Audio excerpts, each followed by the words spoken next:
নমস্কার বন্ধুরা। রাহুল একদিন তার ঘরের জানালাগুলো বন্ধ করে আরামে বসেছিল। ভুলবশত সে দরজায় খিল লাগাতে ভুলে গিয়েছিল। হঠাৎ তার চাচি ঘরে ঢুকে পড়ল। সামনের দৃশ্য দেখে চাচি তড়িঘড়ি বাইরে ছুটে গেল, কিন্তু রাহুল তার কাজ থামানোর প্রয়োজন মনে করল না। চাচি বাইরে এসে জিজ্ঞেস করল, রাহুল, ঘরে কি করছিলে? রাহুল একটু হেসে বলল, চাচি, আপনি তো সবই জানেন, এখন আমি আর কি বলবো? চাচি বলল, ঠিক আছে, তবু তুই তো তোর কাজটা থামাতে পারতিস। রাহুল বলল, চাচি, আমি কি জানতাম যে আপনি হুট করে ঘরে ঢুকে পড়বেন, আর আমি তো কিছু ভুল করছিলাম না। চাচি একটু গম্ভীর হয়ে বলল, ব্যাপারটা তা নয়, তুই তো জানিস, কেউ যখন কাউকে এমন কিছু করতে দেখে তখন তারও মনে একই ইচ্ছা জাগে। রাহুল মজা করে বলল, তাহলে চাচি, আপনিও তো এসে যেতে পারেন। চাচি বলল, ইচ্ছা আমারও কম নেই, কিন্তু তুই তো জানিস তোর চাচা অনেক দিন ধরে বাইরে গেছেন, আমি একা এসব কিভাবে করব? রাহুল বলল, চাচি, যদি আপনি মাইন্ড না করেন, আমি তো আপনাকে সাহায্য করতে পারি, আমি আপনার সঙ্গে সব কাজ ভালোভাবে করতে পারব। চাচি রেগে গিয়ে বলল, তোর মাথা খারাপ হয়ে গেছে? কিন্তু চাচি আর কিছু বলার আগেই রাহুল সেখান থেকে পালিয়ে গেল।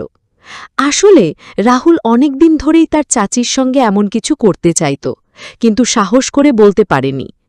আজ চাচি তাকে দেখে ফেলায় সে তার মনের কথা বলে ফেলল। তবে সে বুঝে গেল, কথা বলারও একটা সঠিক সময় থাকে। সঠিক সময় কথা বললে তবেই তা পূর্ণ হবার সম্ভাবনা বেশি। এক রাতে চাচা আর চাচি ছাদে কিছু কাজ করছিল। রাহুল তাদের দূর থেকে দেখছিল। কিছুক্ষণ দাঁড়িয়ে দেখল যেন তাদের মধ্যে কিছু একটা চলছে। চাচা পুরো মনোযোগ আর পরিশ্রম দিয়ে কাজ করছিল। রাহুলের এখনও বিয়ে হয়নি, তার বয়স ২৪ বছর। তার চাচি খুবই সুন্দরী আর আকর্ষণীয়। সে সবসময় রাহুলের সঙ্গে মজামস্তি করত। চাচি আর রাহুলের মধ্যে একটা বন্ধুত্বের সম্পর্ক গড়ে উঠেছিল।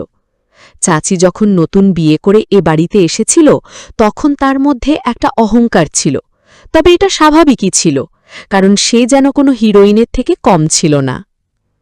চাচির উচ্চতা বেশ ভালো, চোখ দুটো গোল, গায়ের রং ফর্সা আর শরীরের গঠন আকর্ষণীয়। যখনই সে রাহুলের দিকে তাকাত তার চোখের দৃষ্টি যেন রাহুলকে ভেদ করে দিত। কিন্তু কথা বলার সময় চাচি মুখ ভেঙে যেত। তখন থেকেই রাহুল বুঝে গিয়েছিল যে চাচির মধ্যে তার সৌন্দর্য নিয়ে একটা গর্ব আছে। রাহুলের চাচা একটা কোম্পানিতে কাজ করত, যেটা তাদের বাড়ি থেকে ২৫ কিলোমিটার দূরে ছিল। তাই চাচা বাড়ি ফিরতে ফিরতে মাঝরাত হয়ে যেত। কখনো কখনো তিনি বাড়ি ফিরতেন না, কয়েকদিন ওখানেই থেকে যেতেন, কারণ প্রতিদিন যাতায়াত করা বেশ কঠিন ছিল। চাচা যখন বাড়ি থাকতেন না, চাচি তার ঘরে একা থাকত। রাহুল অনেকবার চাচিকে একা অস্থির হয়ে থাকতে দেখেছে। তার মনে হয়েছে চাচা চাচিকে যতটা ভালোবাসা দেওয়া উচিত ততটা দিতে পারছেন না। এটা রাহুলের কাছে পরিষ্কার হয়ে গিয়েছিল। একদিন সকালে রাহুল দেখল চাচি খুব উদাস হয়ে আছে। সে জিজ্ঞেস করল, চাচি, কি হয়েছে? আপনি এত মনমরা কেন? চাচি বলল, আমার শরীরটা ভালো নেই। রাহুল তৎক্ষণাৎ মেডিকেল থেকে ওষুধ এনে দিল। চাচি ওষুধ খেয়ে নিজের ঘরে চলে গেল। একটু পরে রাহুল চাচির শরীরের খবর নিতে তার ঘরে গিয়ে দেখল চাচির বেশ জ্বর। সে জিজ্ঞেস করল, চাচি, আজ চাচা বাড়ি আসবেন নাকি বাইরে আছেন? চাচি বলল, তিনি অফিসের কাজে কয়েকদিনের জন্য বাইরে গেছেন। এটা শুনে রাহুল ভাবল, এখন কি করা যায়? চাচির অবস্থা তো ক্রমশ খারাপ হচ্ছে। হঠাৎ তার মনে পড়ল তার এক বন্ধুর বাবা ডাক্তার। সে তৎক্ষণাৎ বন্ধুকে ফোন করে বলল, দোস্ত, তুই একটা কাজ কর, তোর বাবাকে তাড়াতাড়ি আমার বাড়ি পাঠা, চাচির শরীর খুব খারাপ। বন্ধু বলল, ঠিক আছে, আমি এখনই পাঠাচ্ছি। কিছুক্ষণ পর ডাক্তার এসে চাচিকে একটা ইঞ্জেকশন দিলেন আর কিছু ওষুধ লিখে দিলেন। প্রায় ১ ঘণ্টা পর চাচির শরীর একটু ভালো হতে শুরু করল।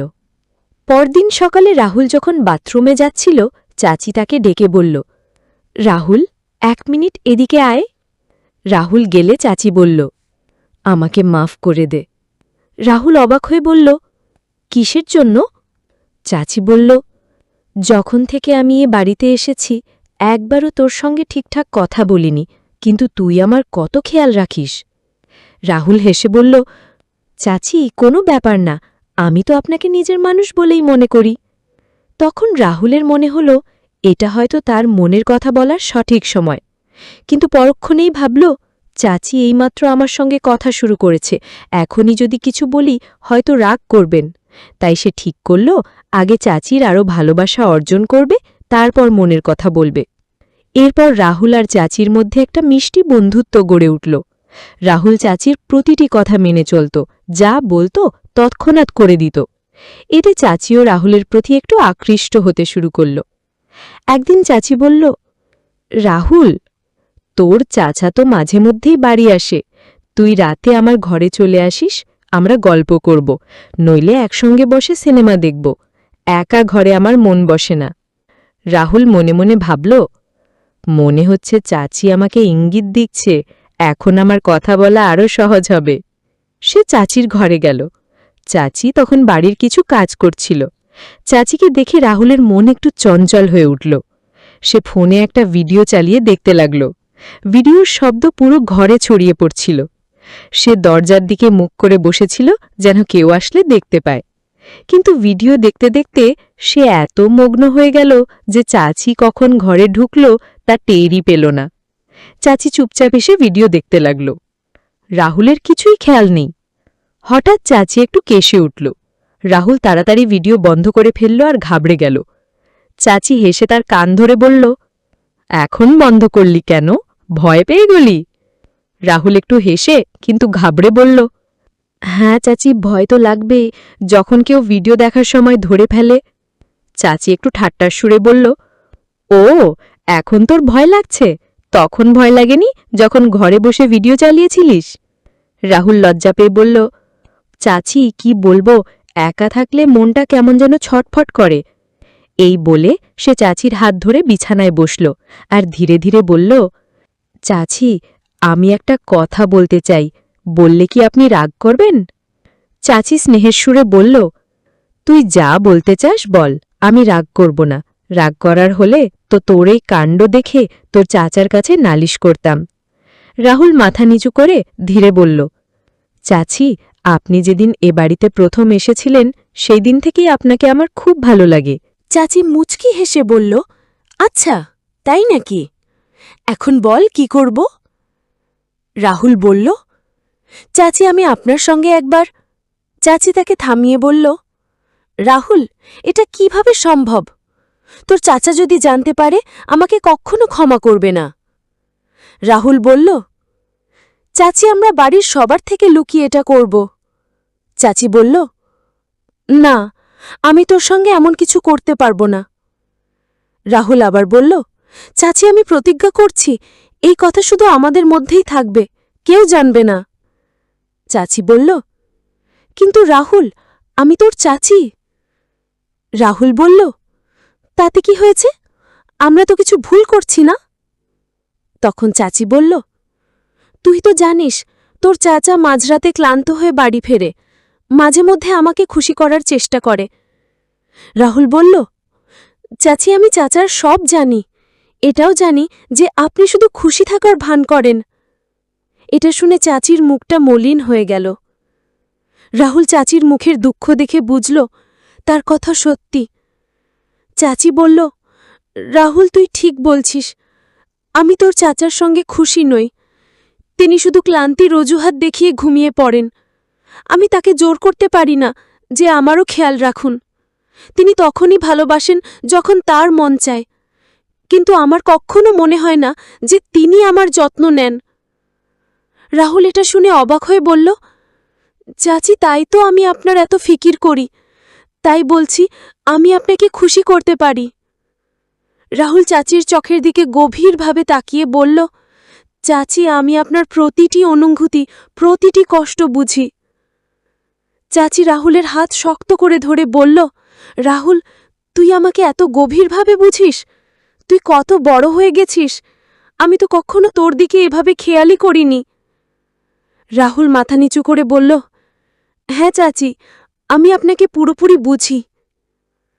চাচি একটা লম্বা নিঃশ্বাস ছেড়ে বলল, ঠিক আছে, আমি ভেবে তোকে জানাবো। এই বলে চাচি নিজের ঘরে চলে গেল। চাচি যেভাবে চলে গেল তাতে রাহুলের মন খারাপ হয়ে গেল। সে ভাবল হয়তো এখন কিছুই হবে না। পরদিন সকালে রাহুল নাহাধোয়া পরে বাথরুম থেকে বেরোতেই চাচি সামনে এসে হেসে বলল, আজ তো বেশ স্মার্ট লাগছে রাহুল। কিন্তু রাহুল কোনো উত্তর দিল না, চুপচাপ নিজের ঘরে চলে গেল। সে চাচির ওপর একটু রাগ করেছিল। কিছুক্ষণ পর চাচি তার ঘরে এসে জিজ্ঞেস করল, কি হয়েছে, তুই কি আমার উপর রাগ করেছিস? রাহুল একটু বিরক্ত হয়ে বলল, আপনি যান, নিজের কাজ করুন, আমি আপনার সঙ্গে কথা বলতে চাই না। এই বলে সে বাড়ি থেকে বেরিয়ে গেল। সন্ধ্যায় ফিরে দেখল চাচাও বাড়ি ফিরেছে। রাহুলের মন আরও খারাপ হয়ে গেল। সে ভাবল, এবার তো আমার স্বপ্ন শুধুই স্বপ্ন হয়ে থাকবে। চাচি তাকে দেখে জিজ্ঞেস করল, রাহুল, সব ঠিক আছে তো? রাহুল উৎসাহহীনভাবে বলল, হ্যাঁ, ঠিক আছি। এই বলে সে নিজের ঘরে চলে গেল। রাতের খাবারের সময় সবাই একসঙ্গে বসল। রাহুল চাচির দিকে তাকাচ্ছিল, আর চাচিও তার দিকে তাকিয়ে মুচকি হাসছিল। চাচি চুপি চুপি তাকে চুপ থাকতে ইশারা করছিল। চাচা খাওয়া শেষ করে বাইরে চলে গেলেন। রাহুল ধীরে ধীরে খাচ্ছিল। চাচি তার কাছে এসে বলল, কি ব্যাপার রাহুল, তুই কি আমার উপর রাগ করেছিস? রাহুল সরাসরি বলল, হ্যাঁ। চাচি বলল, তুই আমার কথা কেন বুঝছিস না? এটা সবই ভুল, ভুল। রাহুল উত্তেজিত হয়ে বলল, এতে ভুল কি আছে? চাচি শান্ত গলায় বলল, যা, ঘরে গিয়ে ঘুমো। রাহুল বলল, আমি ঘুমোবো কি ঘুমোবো না তাতে আপনার কি? আমি আজ রাতে ছাদে বসে থাকব। এই বলে সে নিজের ঘরে চলে গেল। সে মনে মনে ঠিক করল, যাই হোক, সে তার স্বপ্ন পূরণ করবেই। সবাই ঘুমিয়ে পড়লে রাহুল ইচ্ছে করে তার ঘরের দরজা খুলে রাখল, যেন চাচি বোধে সে ছাদে যাচ্ছে। ছাদে গিয়ে সে কিছুক্ষণ বসে রইল। হঠাৎ পায়ের শব্দ শুনতে পেল। পেছন ফিরে দেখল চাচি ছাদে উঠে আসছে। চাচি তার পাশে বসে বলল, তুই কি পাগল হয়ে গেছিস? এত রাতে ছাদে কি করছিস? রাহুল ঠান্ডা গলায় বলল, আমার ইচ্ছা, আমি যেখানে খুশি বসব, আপনি নিচে যান। চাচি তার হাত ধরে ধীরে বলল, রাহুল, আমি মনে প্রাণে তোর সঙ্গে আছি। একটু থেমে বলল, কিন্তু এখন আমরা এই পদক্ষেপ নেব না। এটা আমাদের দুজনের জন্যই ভালো হবে। তবে তুই যা আমার সঙ্গে করতে চাস, একদিন তা হবেই। শুধু একটু ধৈর্য ধর। রাহুল চাচির কথা বুঝল আর বলল, ঠিক আছে চাচি। পরদিন সকালে রাহুল আর চাচি চা খাচ্ছিল। হঠাৎ চাচা এসে গম্ভীর গলায় বলল, তোদের একটা কথা বলতে এসেছি। আমাদের অফিসের কাজে 3 মাসের জন্য অন্য শহরে যেতে হবে। রাহুলের দিকে তাকিয়ে বলল, রাহুল, এখন এই বাড়ির দায়িত্ব তোর, তোর চাচির খেয়াল রাখিস। রাহুল আত্মবিশ্বাসের সঙ্গে বলল, চাচা, আপনি নিশ্চিন্তে যান, আমি বাড়ি আর চাচির পুরো খেয়াল রাখব। চাচা সন্তুষ্ট হয়ে চলে গেলেন। রাহুল তাকে স্টেশনে পৌঁছে দিয়ে ফিরল। বাড়ি ফিরে দেখল চাচি উদাস হয়ে বসে আছে, চোখে জল। রাহুল জিজ্ঞেস করল, চাচি, আপনি কাঁদছেন কেন? চাচি দুঃখী গলায় বলল, তোর চাচা আগেই কম আসত, এখন তো 3 মাসের জন্য চলে গেল। রাহুল তাকে সান্ত্বনা দিয়ে বলল, চাচি, চাচাকে তো যেতেই হতো, কিন্তু আমি তো আছি, আপনি একা নন। এই বলে চাচি রাহুলকে জড়িয়ে ধরল। সেই মুহূর্ত থেকে তাদের মধ্যে একটা নতুন সম্পর্কের সূচনা হল। চাচির দুঃখ ধীরে ধীরে খুশিতে বদলে গেল। রাহুল তাকে পুরোপুরি সঙ্গ দিল। যে ভালোবাসা আর শান্তি চাচি অনেকদিন ধরে খুঁজছিল, তা সে পেল। সেই রাতে তারা একে অপরের সঙ্গে সময় কাটাল।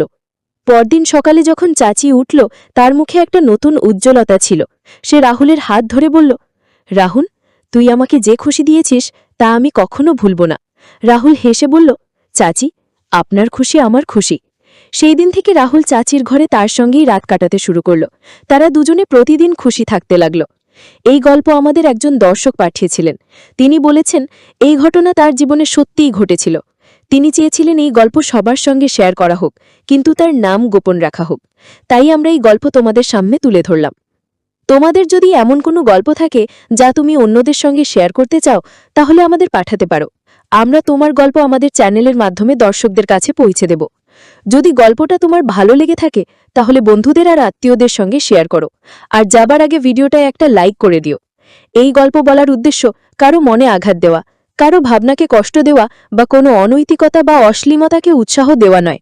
এই গল্পের মূল লক্ষ্য হল সমাজের সচেতনতা ছড়ানো।